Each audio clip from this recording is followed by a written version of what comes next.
Welcome to Monday Night TPK.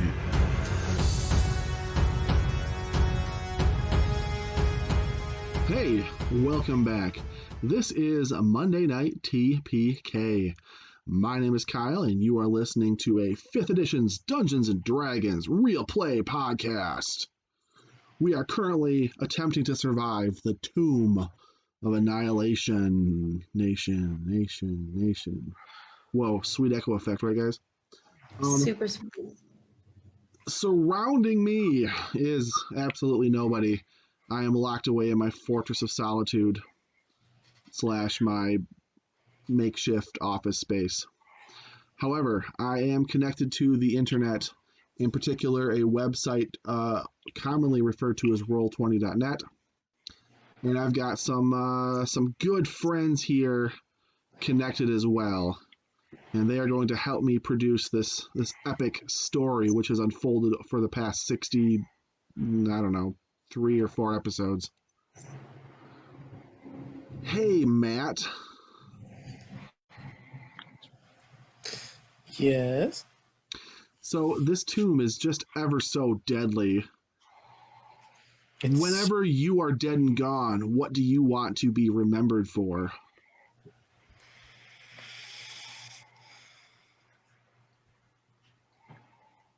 I truthfully don't know the answer to this question.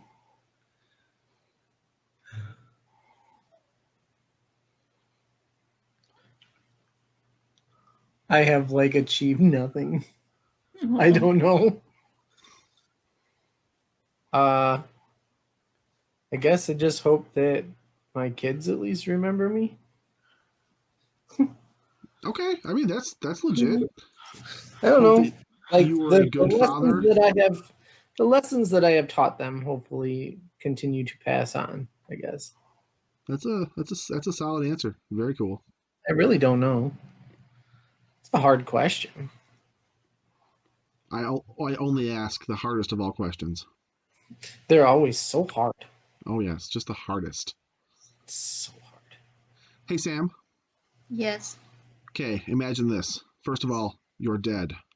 Second, people remember you. What do they remember you for?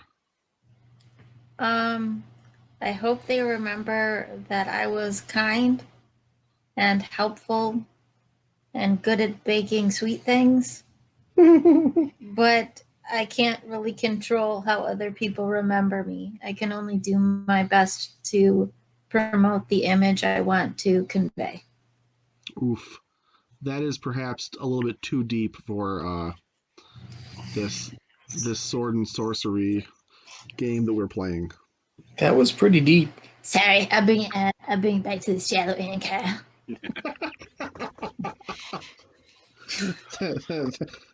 Thank you for putting us in our proper depth. You're welcome. Ryan, bro, I'm here.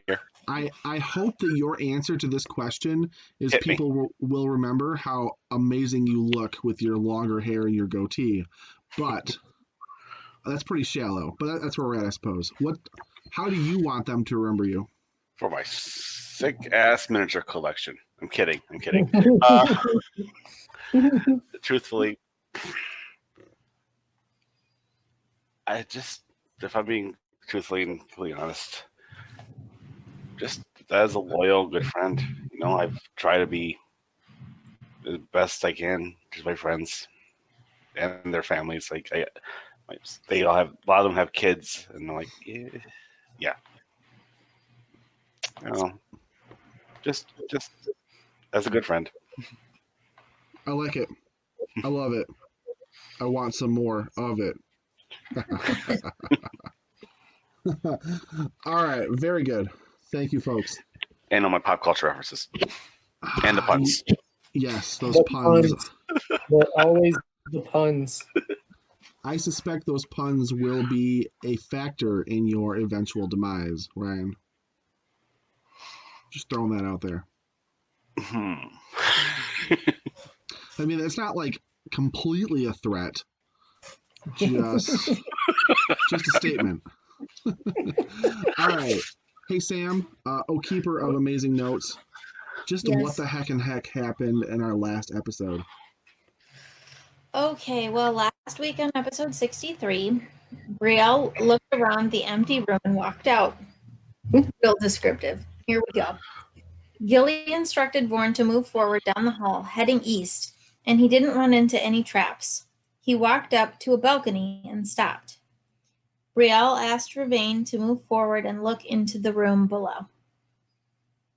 Ravain looked in the room and saw a floor below with a creature wearing a devil's mask similar to the devil statue with an open mouth we saw earlier. We heard a loud slamming bang to the south.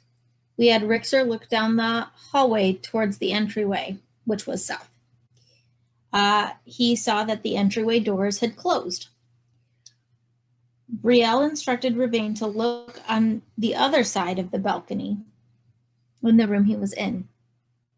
He saw that the ledge went all the way around the room and more hallways were to the north and east. There was also a staircase going down. We decided to move around the balcony toward the hall that extended to the east. We found a devil's face at the end of the hallway, but we could see a passageway through the devil's mouth. The group tried to decide what to do next, go through the devil's mouth or back up the hallway and head further down the balcony to the hallway north. Gilly volunteered to go through the mouth, but Brielle stopped her and asked her to throw a dagger through instead. While watching the dagger, Gilly saw a sarcophagus, muddy skulls in the wall, and a crystal filled with liquid and a floating skull in the room through the mouth. Ravain began to climb through the jaw of the skull. Gilly and Brielle both cast spells on Ravain to help him feel better.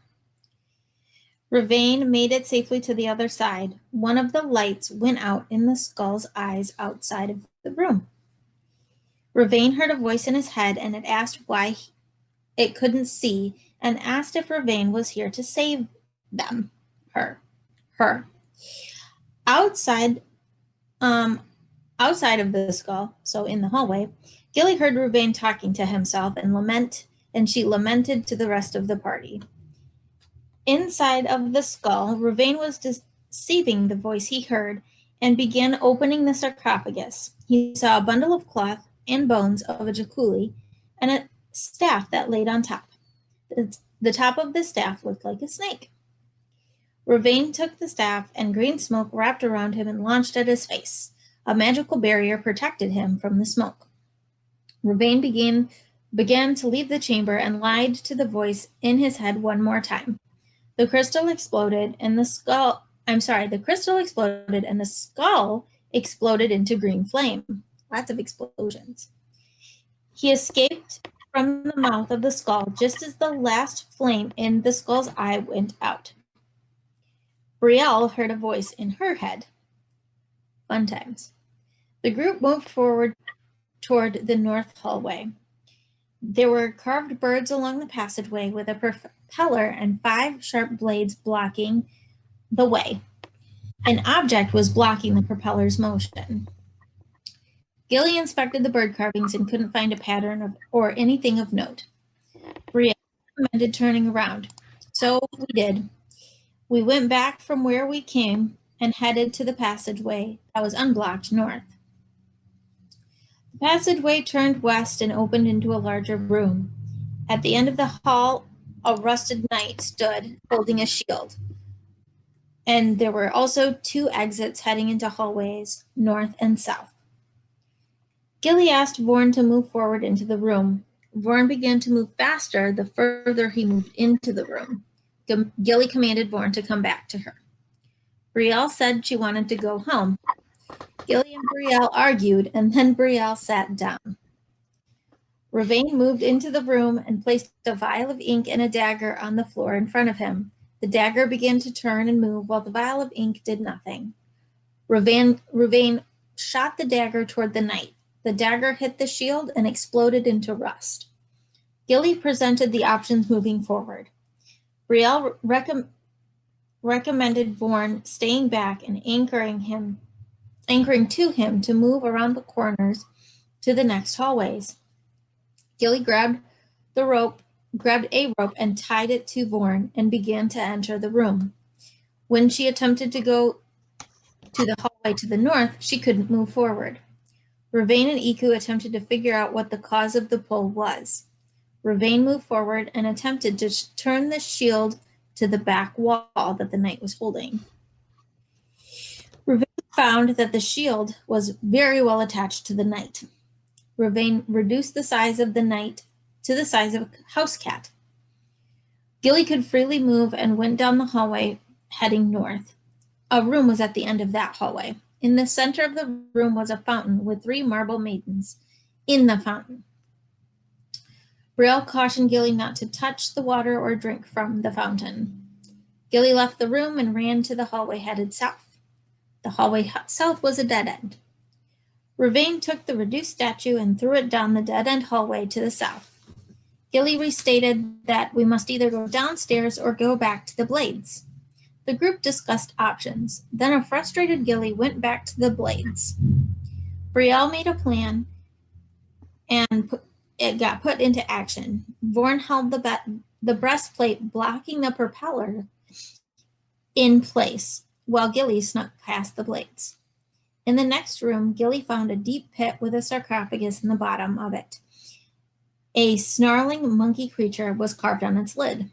Beyond the pit, there were 3 treasure chests. The first chest was made of black onyx, the second out of rusted metal, and the third out of silver that was frosted over. And that is where we ended our session. Yeah, absolutely. And from the looks of where your minis are currently placed on Roll20, it looks to me like Gilly is the only one who has moved past the blades into this other room.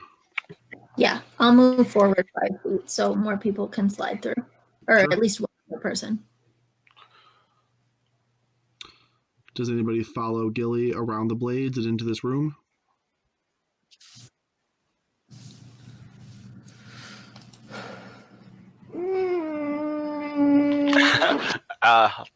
Ravain will go ahead. So if I'm interpreting this map correctly, the next space would be me falling down into the pit, correct? You are correct. You can see well enough into the room that this pit is about 15 feet square, but there's definitely like 10-foot around ledges to either side of it. Okay. I'm way back here. Gilly is gonna like brace herself on the left wall and put her foot out and attempt to like almost like dipping your foot into the water. Does her foot go down or does it seem like she touches glass? Her foot definitely goes down. There is no floor here. Okay. Gilly would also surmise that it's about a 20-foot drop down the down into the pit. Okay. Gosh. Guys, there's not a lot of space over here, and right at the opening, there's a 20-foot drop, and the sarcophagus is at the bottom. But I'm so small. I don't want to die from a pit.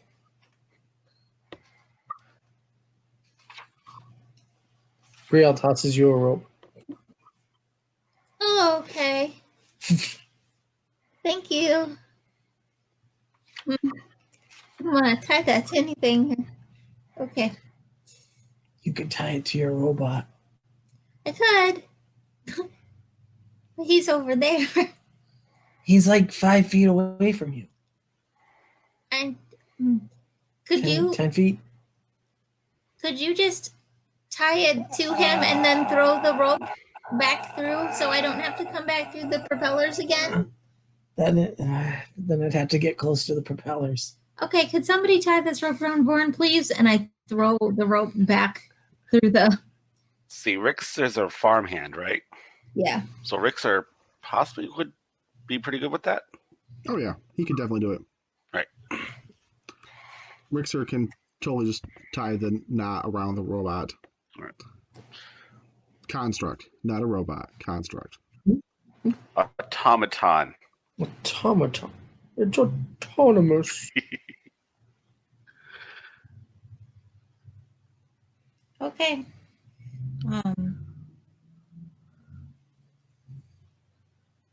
He's autonomous. Does Gilly like scale the 20-foot drop?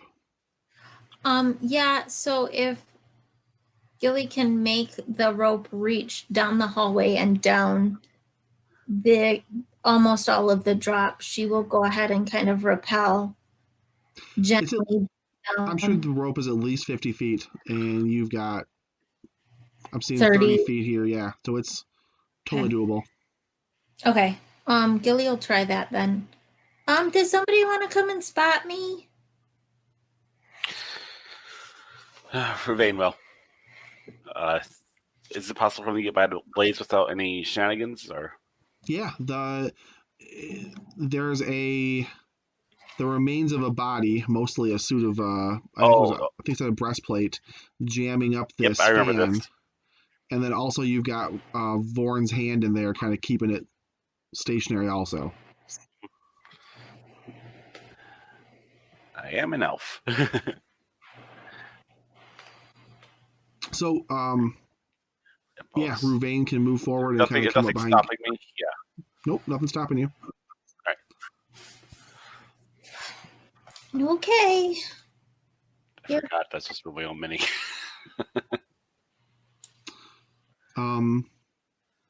It's relative. I mean, like with a rope, and it takes a little bit of time, but Gilly can get down with very little problem. Is there anything on the walls or on the floor that's like any sort of markings, any sort of writings? Not that you can see. It seems very unadorned. Okay. Looking around, I know there's the image on the top. Looking around the sarcophagus, anything on the sides? The sides depict I think it's a Sioux monster, is what I said, right? Monkey-like creature, yes. Yep. So the sides kind of just depict a creature similar to what's on the top of the sarcophagus. Okay. It looks like an angry monster, like a Sioux monster, I think they're called. But there's nothing else down here except the sarcophagus.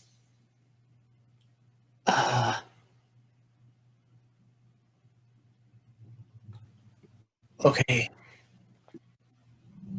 There were bears in the room, the first room. And now I can talk to a bear guy. So, what do we know about the Sioux monster? Well, Isn't that the vampiric one?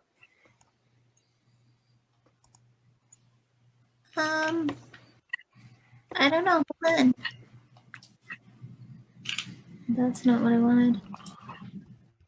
I'm looking for the right handout.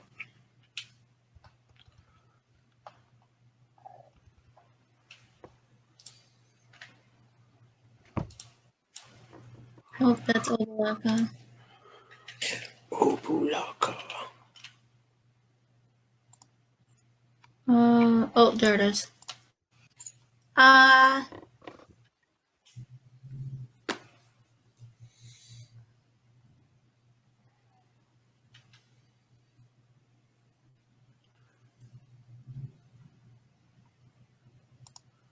Still pail of water. So once you hit the pail in a Jaculi burrow. I know in the legend, the Sioux monster and the Jaculi had a little bit of a scuffle, and the Sioux monster wanted water. That sounds right. Can somebody get Iku, please?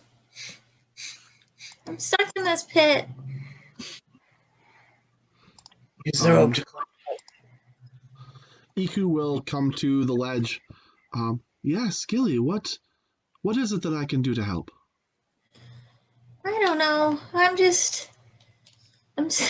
think I'm gonna come out of this pit. I think it has something to do with the treasure chest over there, but I don't know. I need to get up over here. And she like points to her. She faced the wrong way. She points to her right. I'll turn around. Iku is going to essentially just take a flying step off of the edge there to be in the room fully and easily. Oh, good. Yeah. Okay. Can you get any closer? Like not dangerously close to those chests, but can you figure out if there's something important on them? Iku will walk over to kind of each of the chests. She's going to go over to the first one, and she will tell you that this first one here appears to be carved of a very, very shiny and pure black onyx. It is a heavy stone by all appearances. Okay. This middle one, it appears to be old and rusted, and made of wood and rotten iron. Okay. And the last one, it appears to be made out of silver, and she'll kind of like put her hand, not touching it, but just over the surface, and she will say, "It is very cold." Interesting.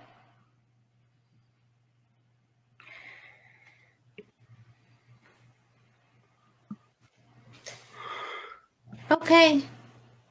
Are they all locked? Iku will kind of like go back down to this onyx one.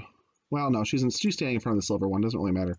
And kind of get down on her knees, and she examines it very, very closely. I do not see any kind of lock on it.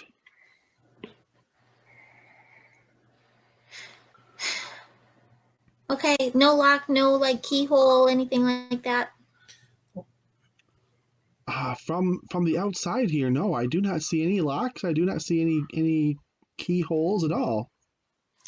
Okay, so there was a thing on the stone about the locks turning from the inside. Yep. Do you think I should open it? Iku is going to very carefully open the lid of the silver chest. And she kind of like cautiously kind of like peeks her head in a little bit. This chest appears to be about 5 feet long, 3 feet wide, and 3 feet high as well. And inside of the lid, as she kind of like pushes it all the way open, and anybody who's like standing on the ledge, so I think Ruvain would probably be able to see this across the room. Yeah. There appears to be a key mounted on the inside of the lid.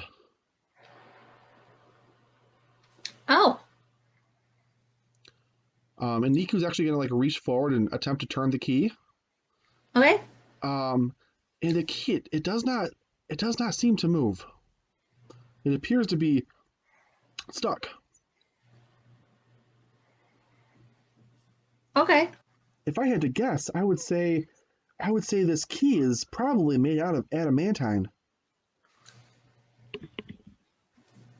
Okay. Good. Excellent.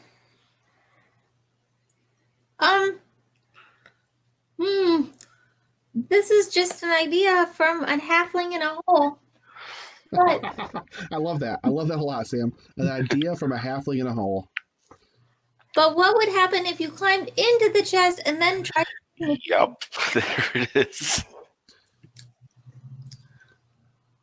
That sounds immensely dangerous. Ah, I don't you wouldn't I be able don't to know see. that That makes sense. but if you really would like me to, I could give it a try and see what happens. No, don't endanger yourself. That would be silly. Oh, but Wizard, shrink yourself. I think it's big enough for a person to fit in there. Oh, I can't see from all the way over here. Oh yes, I feel like a medium-sized creature such as ourselves, or you, Gilly, could definitely fit inside this chest with Some minor difficulty. Okay. Well, shoot. If Hey, let me get up there. I'll figure this out. if All right. only we had a way to like manipulate something without being physically in the same space. I'm getting to it. I'm waiting for you.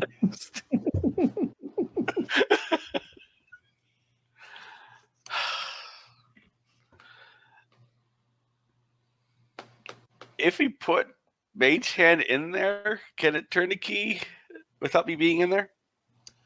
Who are you asking, Ryan? That's the deal. I'm looking at it. I'll look at the spell itself.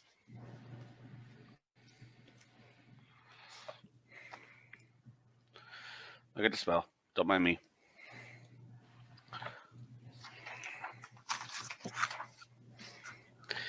Didn't want to interrupt. I was already thinking about it.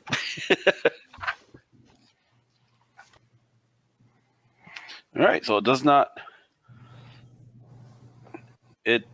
really require sight, but probably have to cast it where I can see it though. Yes, I feel like you would have to like cast it, place it inside the chest, and then close the chest on top of it if that is your plan. Yeah, that's exactly what I'm thinking. I don't think you'd be able to like send it through the wall of the chest or make it appear in the chest if you can't see inside. Right. Okay, but before you try all of that, I'm gonna get out of this hole because something bad might happen. I'm standing right there, so is it possible to reach down and help her up, or? Yeah, between the rope and you leaning down, you can get her up without a problem. All right. I'm kind of over to the side on roll 20, but that's just to indicate I'm sharing the space with Ruben. Perfect.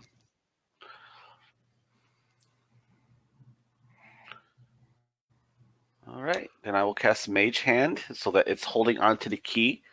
Then instruct, what's her name? Iku, to close it. Iku will do as instructed. She will close the lid. Uh-huh. And I'll turn the key. You guys don't really perceive anything, but Iku will kind of like take a step back away from it, slightly startled. Oh my! Did you just have the key turned? I tried to turn it. I heard a click inside just now, and then this immense cold for just a split second emanated from the chest.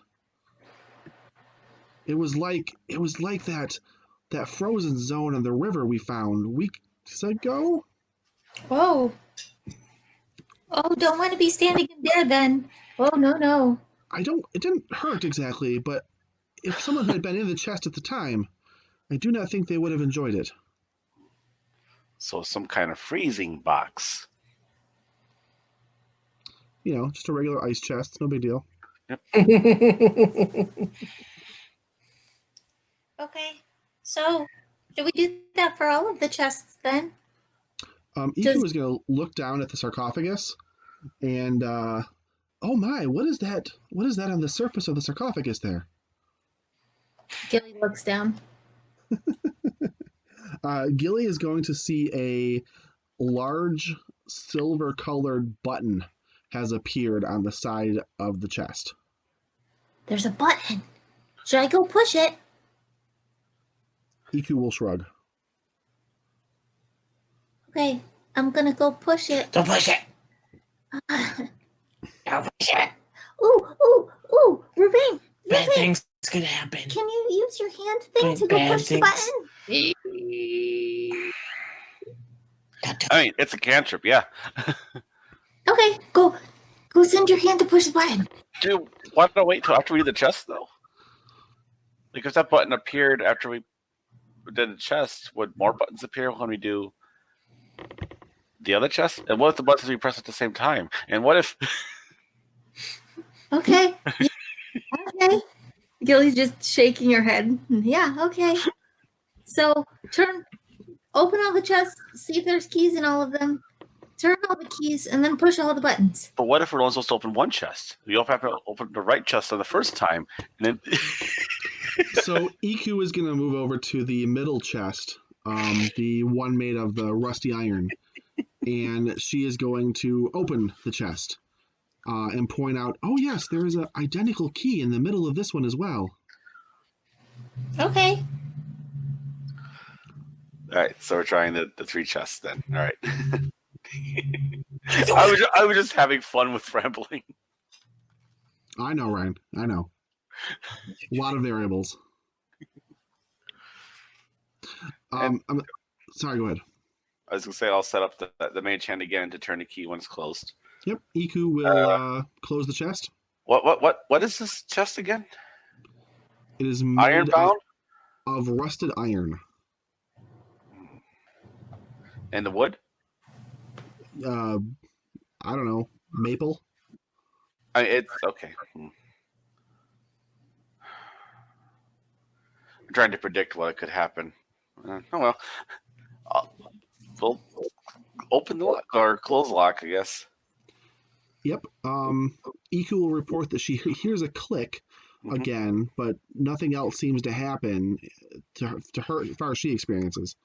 But another button appears on the chest, right next to the silver one. Okay. Oh, look, another button. More buttons. Iku, go get that black chest open for a minute. Yep, she will do that. She will open it up. And also point out that there is a key in the inside. Let's do it again. Woo! Do it again. The mage hand appears. She closes the chest. Ruvain, I'm assuming, has it turn. Yep. Iku will kind of take a step back and say, oh, there was another loud click, but a great, like, almost shockwave of some sort emanated from the chest this time. And then on the sarcophagus appears a third button, this time appearing to be made out of onyx. Okay. Okay, so now we have 3 buttons. Okay. Now, do you just push one button or do you push all the buttons? Or do we push the buttons from left to right? Do you push them in order? We have to put. Have the wizard do it. Yeah, I know. Mage hand. He's very helpful. Oh, I meant not with the mage hand, but that's okay. Gilly signs. That's your outside voice again. Please stop harassing them, wizard, in your outside voice. I'm gonna learn reverse gravity. All right, what are you guys gonna do? Well, first, Gilly's gonna sheepishly Ruvain and go, I think you're great. Right.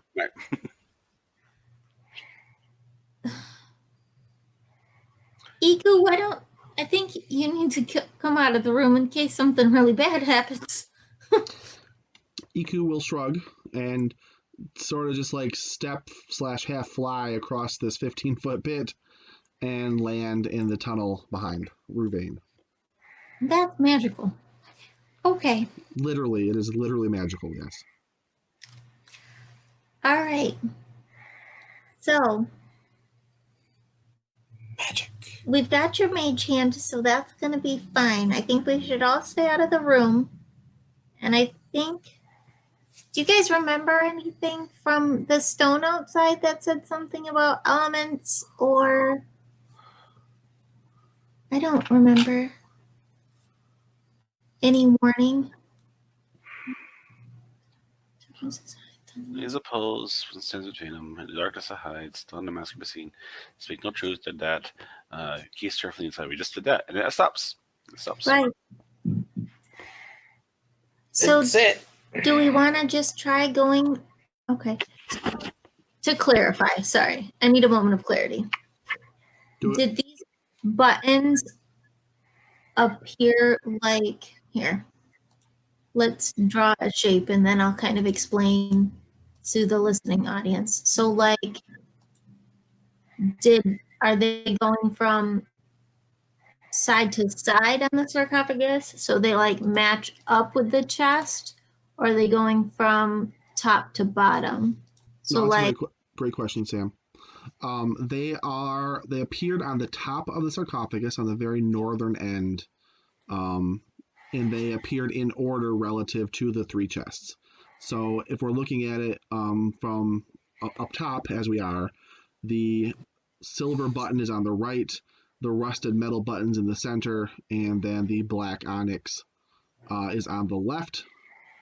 And all three of them are just in a row on the northern end of the top of the sarcophagus. so they're like on the top here, Correct. and then in order. Okay. I would say that we start from left to right and push the black onyx button first, the wood button second, and the silver button last, and see what happens. Is Ruvain doing this with a mage hand? Yeah, I'll do that part with the mage hand. Sure. You kind of click each one in order, and they kind of do a click, click, click, and then all three of them fade away and disappear. What's up? All the buttons disappeared. They clicked and they disappeared. Did your chest open again? I'm sorry, I didn't finish reading this on the next page. Oh, All three of them. My bad. Wait a moment. They I was disappeared. like, is it resetting? What are we doing? Several heartbeats worth of time pass as you are confused. The stone sarcophagus turns to transparent crystal, revealing a mummified monkey-like creature within. Clutched in its desiccated claws is a fearsome-looking mace. oh, guys, there's a mace down there. Should I go get it? Should we have Rixer go get it? What are you gonna do with a mace? I have one. And she holds up her meat It's a tenderizer. meat tenderizer. Yeah. I mean, if you think all the training that we did is gonna pay off, you can use it. But you'd have to actually use it. Okay, does somebody else want a mace? I'm quite fond of my meat tenderizer. It might be good for Rixer. Yeah, Rixer. What is Rixer's weapon? He has a hand axe or a battle axe. I gotta look. Battle axe? Battle axe sounds right. Yep, battle axe.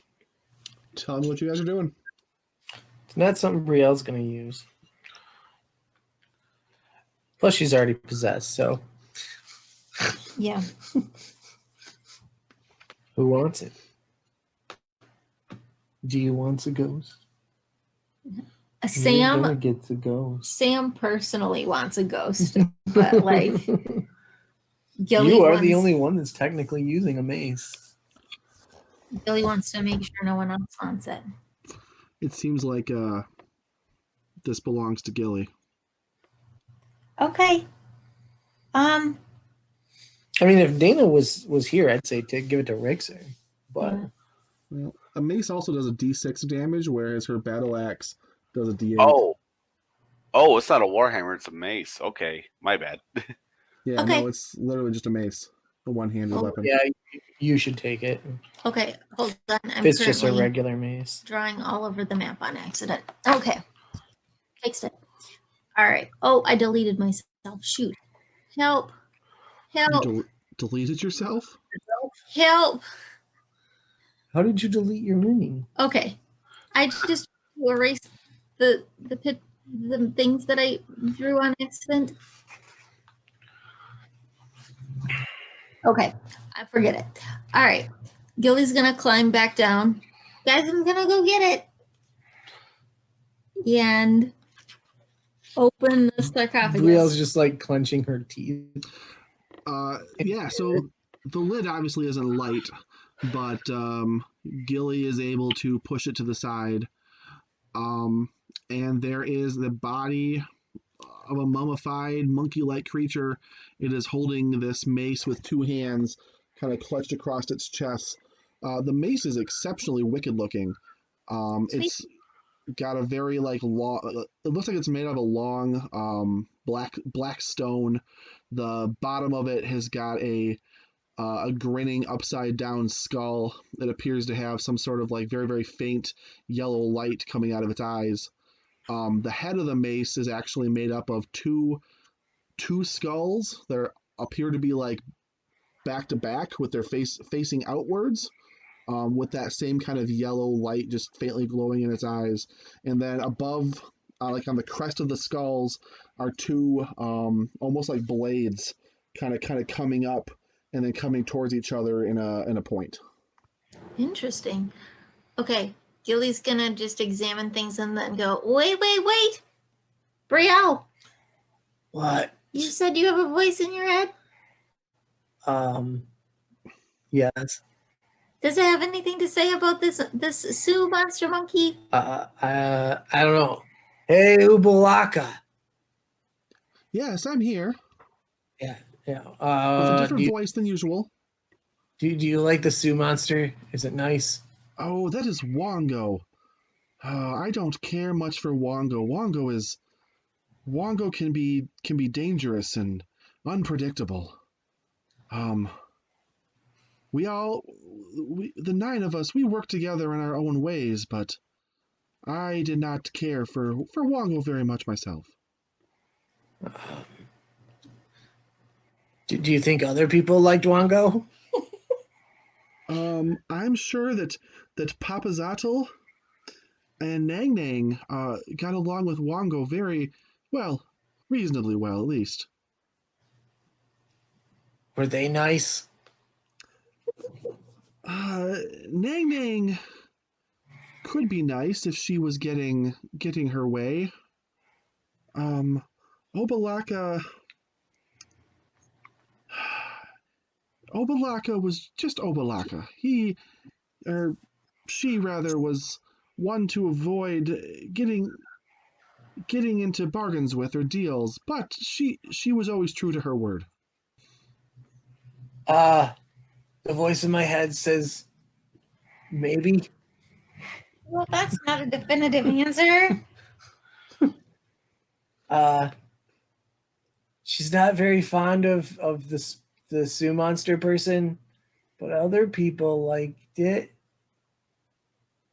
Oh, There's 9 of them. there's 9 of There's them. 9 of these people. Okay. So there may be more of these. There could be 9 sarcophagi. I hope that's the right plural, because I'm being recorded. I mean, it's probably fine.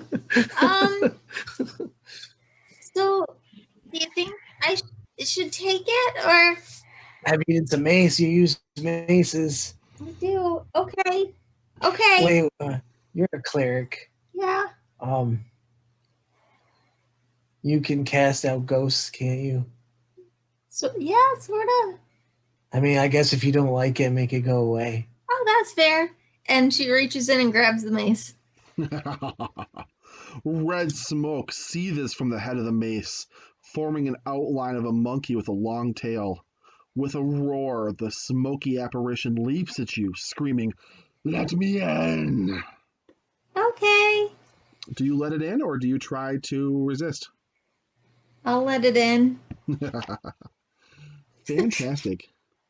Sam, I am so happy this is coming to you.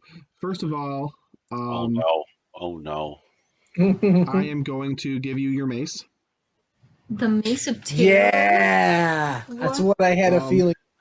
It is a +1 mace in addition to all the effects that are listed there. And let me bring you up. It's pretty wicked. Wongo. I'm only going to give this to Team Sat. Did you just give the really hungry halfling a god of carnivores? God of carnivores. mean, look at that's what I'm getting from that's the legend here. Threatened to chase down Jakuli and eat him up. So, Sam, Gilly has a new flaw Okay. and a new power, and I think I have just given it to you. Oh, Longo's spirit handout. yeah. I'm excited to see Gilly with this particular flaw. Oh, no. Oh, no. Is it the ever hungrier halfling? Oh, it's much better than that. Consume. Oh. That's a cool power, though. Yeah. It's quite frankly a lot better than what probably Matt just got. This is going to be very Yeah, I'm not. interesting. My power's like meh. Okay. It kind of is. Yeah. It's also probably the very first god that most players who play this dungeon will get access to, though. So, I think that's why. Yeah, that makes sense. I mean, if it wasn't as fun to roleplay it as it is, I'd probably just get rid of it. You think you can get rid of it? The flaw is what makes it fun. I get it. I feel like you and Brielle and Gilly have almost just like swapped personality traits with this. Oh no, I don't get one. My friends told me I couldn't have one. Well, you haven't told me that you've touched that staff again, Ryan, because I'm sure that spell that was cast to prevent it has worn off by now. Yeah. Yeah, it should have by now. It was a 10-minute duration, if I remember correctly. Might have been less than that, but I think it was 10. 10 sounds right. Sorry, I'm writing down my powers and stuff. Yep. Powers. So Gilly hears a voice in her head. Oh, welcome. Hi, how are we doing? Oh my goodness, we are gonna have so much fun together. Oh, good. I like fun. Oh, who got hurt by my traps? Who was it? Did anybody die? Did anybody get cooked or frozen to death? Oh no. No, none of that. Because that would be naughty. Oh, that's okay. We will have plenty of time to have fun. So here's the deal. It's kind of my job to make sure everybody stays safe. Yeah, okay, safe. Okay.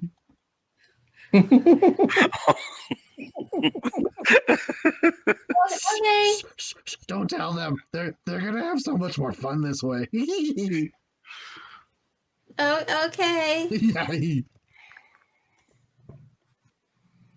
Oh, sure. Oh no. Should reassure him about the halfling that got stuck into the shredder there. Okay.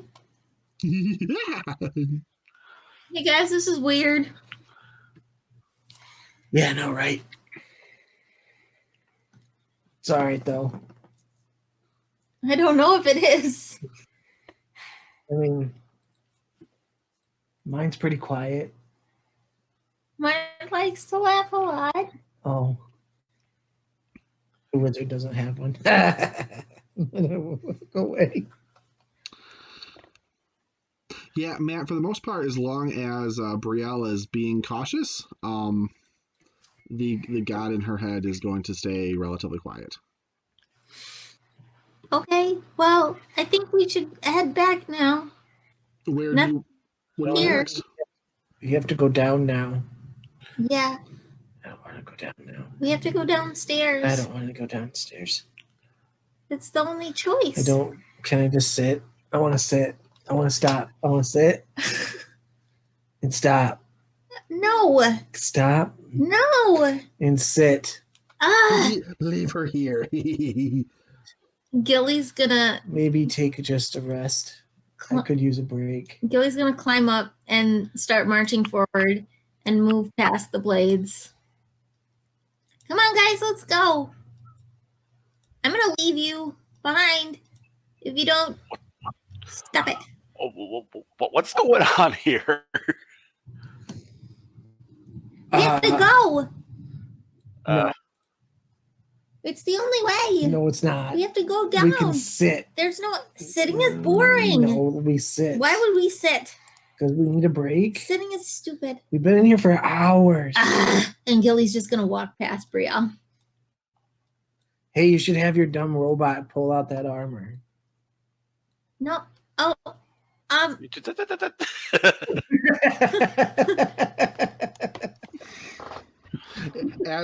Brielle says that, Ruvain jumps through it like, nope, not doing this. Is everybody here? That got the wizard moving. Okay. You should still have it pull out the armor. When Gilly asks if everybody's here and safe, like her eye kind of twitches a little bit. And then she asks Born to come on. Pull out the armor while the wizard jumps through. It's going to be great. Ruvain, hurry up! As her like face twitches. And then Born, come on. All right. Stop. Gilly, stop. Stop it. Something's gotten into you. You can't tell me what to do. And something's gotten into Brielle. And it started since you guys took those items from the sarcophagi. Now, I took one, and I hold up the snake staff, and nothing happened to me.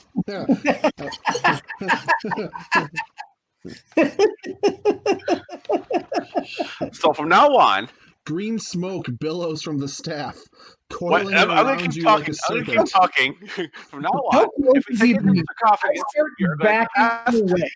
A sibilant voice whispers in your ear, "Let me help you. I promise to be good." And Ryan, are you going to accept this possession, or are you going to fight it? Ryan wants to. Ryan really wants to. Absolutely, Ryan. Brielle's just backing up down the hallway. Ryan, did I already give you the card, the online card for that staff? I have the staff of the Python, yeah. Okay, cool. So I am just sending you the card. And the Mace of Terror. Awesome. Did I give you that too? It's on my journal. I know it's not mine, though. Oh. All right. Sending this to Samurai Wizard Showdown. Ryan, you should have a new thing titled Moa's Spirit Handout.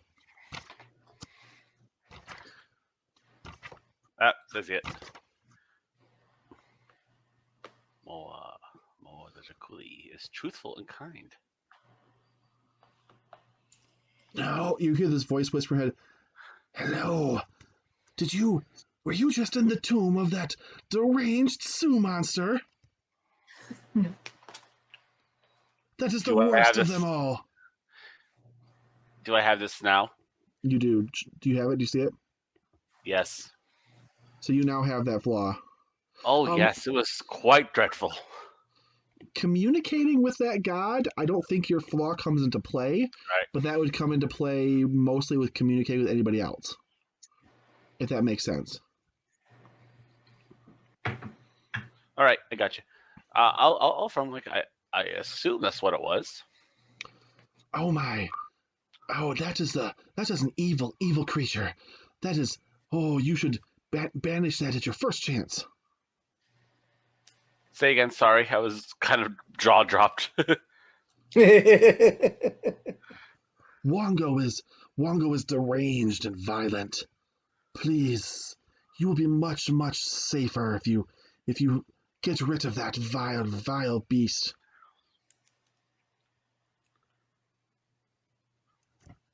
Okay, might be a little difficult.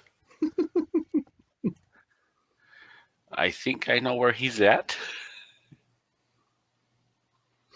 Gilly, at the kind of the same time this is happening, you would hear in your head, "Did you? I already lost the damn voice. Get rid of it. Get rid of the snake. The snake is awful. The snake is no fun. The snake. Oh, little goody two shoes snake. If a snake wore shoes, break that staff. That wizard. Push him over the edge. Kill him." You don't have to actually do that, Sam. You're not being compelled to. Gilly is like reaching one hand towards her vein and like pulling back her body and shaking in the other direction, going, I don't like this. Rixer, guys, is everything okay? Brielle's No, it's not okay. Brielle's just in a fetal position, sitting on the floor, rocking back and forth. We're possessed by primal gods that are making us act specific ways. It's not okay. Guys, I think we have a job to do. I think we need to just do our job. Run down the stairs. Do you say that to Rixer? Yeah, like in a lower, deeper voice, Gilly just like, run down the stairs. Rixer starts heading towards the stairs. No, Rixer, stop. Okay. Am I going or am I stopping? Stop. Go. You should really not go. Don't go anywhere. Just stay right here. Stay right here. Can we make camp? I'll make a fire. I mean, it would be like, you guys can't see the sun by any means, but it is definitely very, very late. Guys, I think we just need to keep going. Brielle's right. It's getting late. We should probably rest. Okay. Where do you guys want to rest? Right here's really good. I don't want to go anywhere else. I'll stay right here. Why don't we just hold camp in this little bigger hallway right here? You guys could totally do that.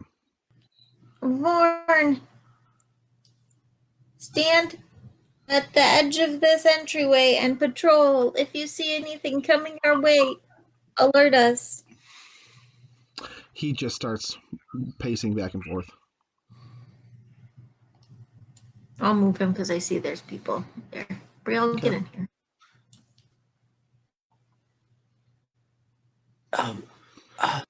Isn't this the room near the spiders? I don't think I can sleep near spiders. Oh, yes. Lots of spiders came out of the walls. Yeah, let's not. Also, Brielle starts backing up towards the hall. spiders are fine. No. I'll sleep by the spiders. Nope. It's fine. Nope. Actually, you probably have several spiders crawling your face like throughout the night, regardless.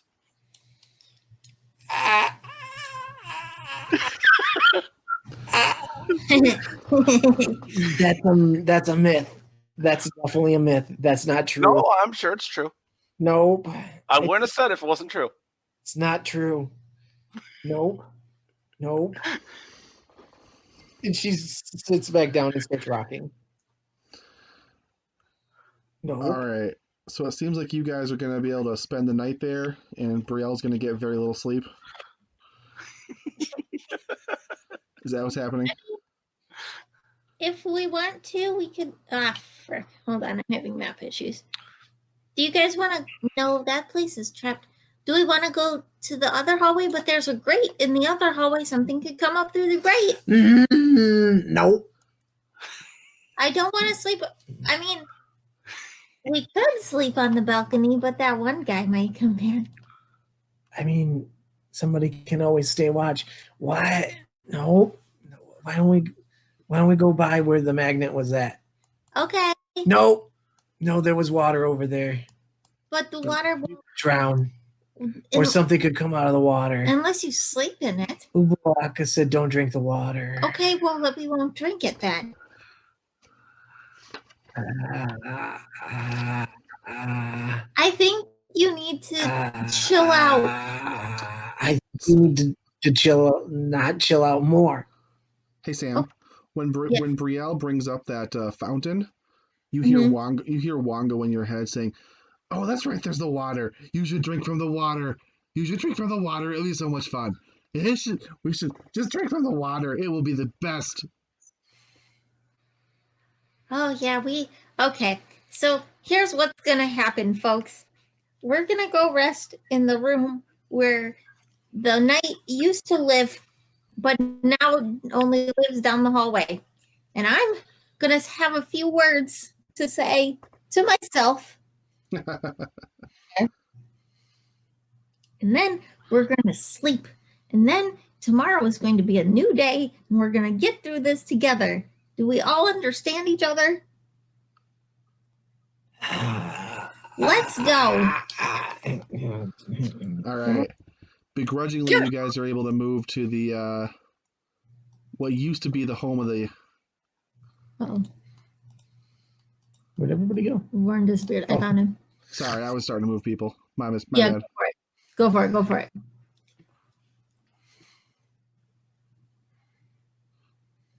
I think I got everybody over there now. Okay.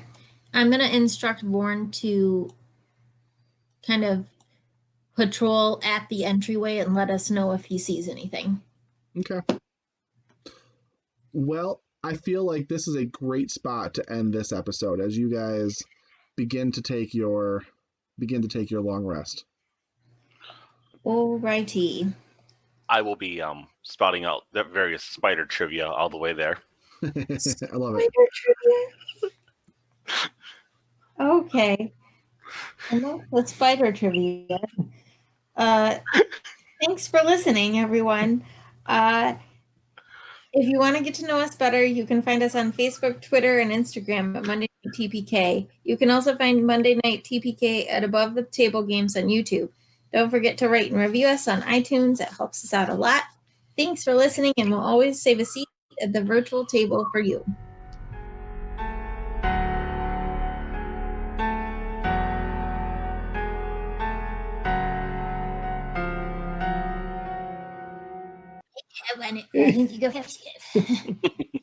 Thanks, Sam. I appreciate that. You're welcome.